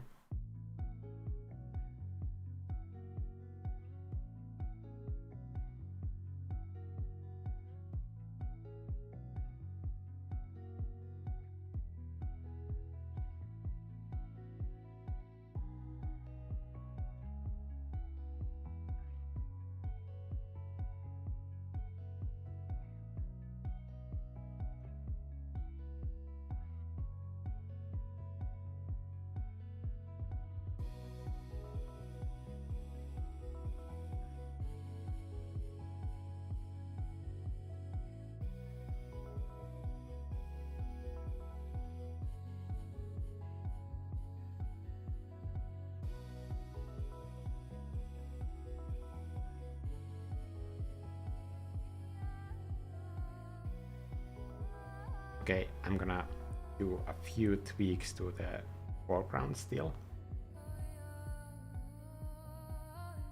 But I think we are approaching 3 hours, which for this painting seems like it's enough. I can like do some cleanup later after.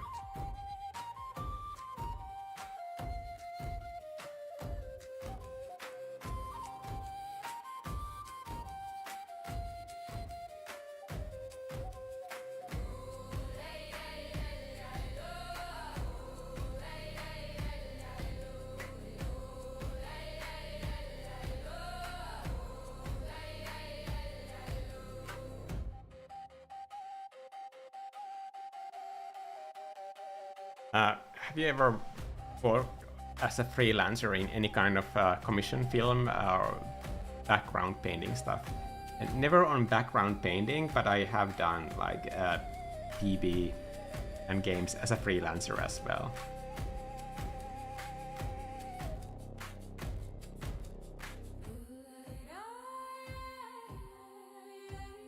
I'm currently considering doing concept art for a game where the deal would be different from the usual thing that I do, because the company seems like somewhat open, that instead of having a normal contract with NDAs, I would maybe consider it if they allow me to do a YouTube video or several of the process of the work that I do for them.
Okay. Now I'm really honestly going to put down the brush and stop.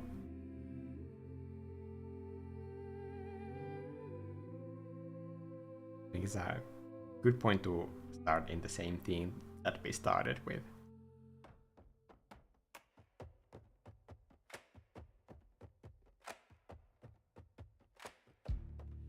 I really like how well that super cheap trick of doing the entire landscape feels with just like squares and then transforming them into their place. It's such a cheap trick that it makes me especially happy that it actually works.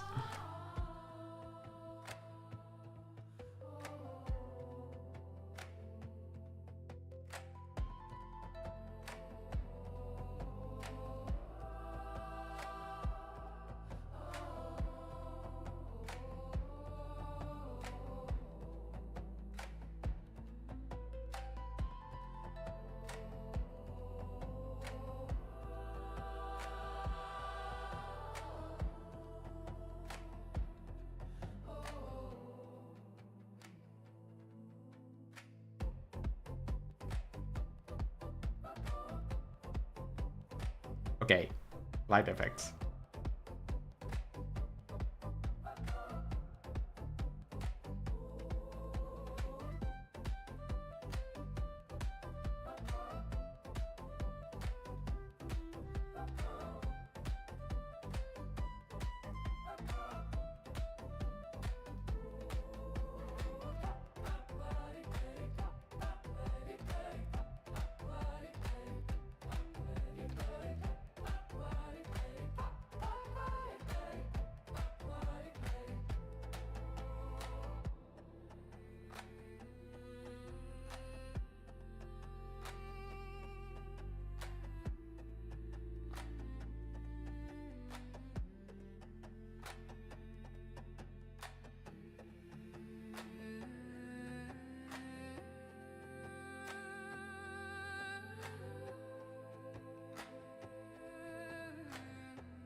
Okay, that's pretty much it. I really need to stop myself before I go overboard with this.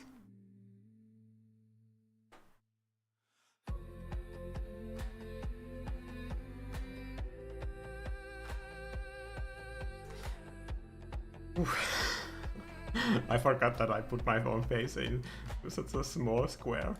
Okay. Thank you everybody for joining this stream. We've gone just past 3 hours. And now we have a castle. That's pretty cool.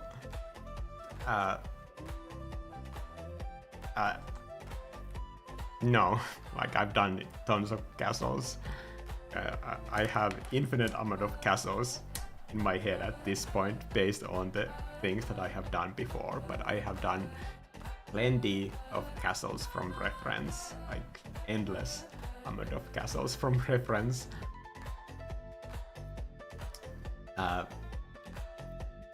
And thank you, Panargos. Also, if you have any requests on what kind of videos you would like to see on this channel, let me know here in the chat or in the comments of this video on YouTube or on the comment section of any of my videos. If you haven't seen the neuroscience of art yet, absolutely look at that video. I highly recommend that because it's something that once you see it and it's only a few minutes, it's something that you can always use when you're painting and when you get into that sort of like flustered state when you hit the ugly face. So check that out.